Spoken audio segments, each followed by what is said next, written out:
Test ইতিহাসে বাংলাদেশের পথচলা বেশি দিনের না। ২০০০ সালে ভারতের বিপক্ষে টেস্ট দিয়ে ক্রিকেটের মর্যাদার এই ফরম্যাটে যাত্রা শুরু বাংলাদেশের। টেস্ট ক্রিকেটে বাংলাদেশ ভালো না করলেও ব্যক্তিগতভাবে ভালো পারফরমেন্স দেখিয়েছেন বেশ কজন ক্রিকেটার।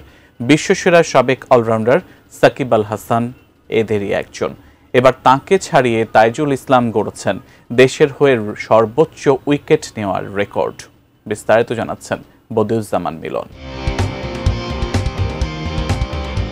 আয়ারল্যান্ডের বিপক্ষে এবারের মিরপুর টেস্টের প্রতিটি দিন যেন তাইজুল ইসলামের জন্য ছিল নতুন উচ্চতায় ওঠার পালা। সাকিব আল হাসানকে ছুঁয়ে এবং তাকে ছাড়িয়ে দেশের ক্রিকেটের সেরা হওয়ার পর এবার বিশ্ব ক্রিকেটের একটি জায়গায় তাইজুল এখন সবার ওপরে। বাঁহাতি স্পিনে ২৫০ উইকেটের মাইল ফলকে তিনি পৌঁছে গেলেন টেস্ট ইতিহাসের সবচেয়ে দ্রুততায়।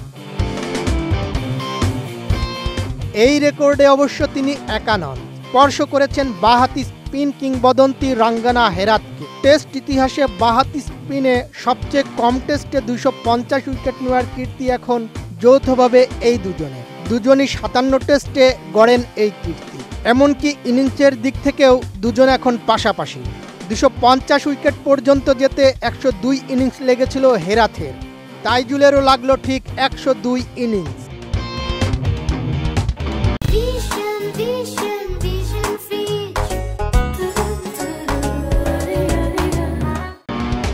হেরাথের আগে রেকর্ডটি ছিল বিশেন সিং বেদির।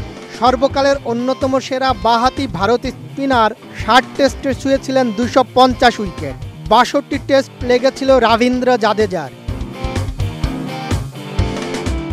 ২০১৪ সালে ওয়েস্ট ইন্ডিজ সফরে সেন্ট ভিনসেন্ট টেস্ট দিয়ে টেস্ট অভিষেক হয় তাইজুলের। ক্যারিয়ারের প্রথম ইনিংসেই নিয়েছিলেন ৫ উইকেট। সাকিব যতদিন ছিলেন দেশের বাইরে টেস্ট খেলার সুযোগ পেয়েছেন তিনি কমই। দেশের মাঠে টেস্টেও তার ভূমিকা ছিল সাপোর্ট বোলারের। পরে মেহেদী হাসান মিরাজের উত্থানেও সীমিত হয়ে আসে তার সুযোগ।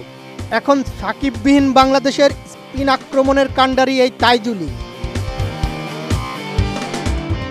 তাইজুল ইসলামের এই অর্জন শুধু বাংলাদেশ ক্রিকেটের জন্য নয়, এটি আন্তর্জাতিক ক্রিকেটেও একটি বড় মাইল ফলক। দেশের অন্যতম সফল বাঁহাতি স্পিনার হিসেবে সাকিব আল হাসানকে টপকে দ্রুততম ২৫০ উইকেট নেওয়ার যে কীর্তি তিনি গড়েছেন তা নিঃসন্দেহে বাংলাদেশের ক্রিকেট ইতিহাসে একটি স্মরণীয় মুহূর্ত।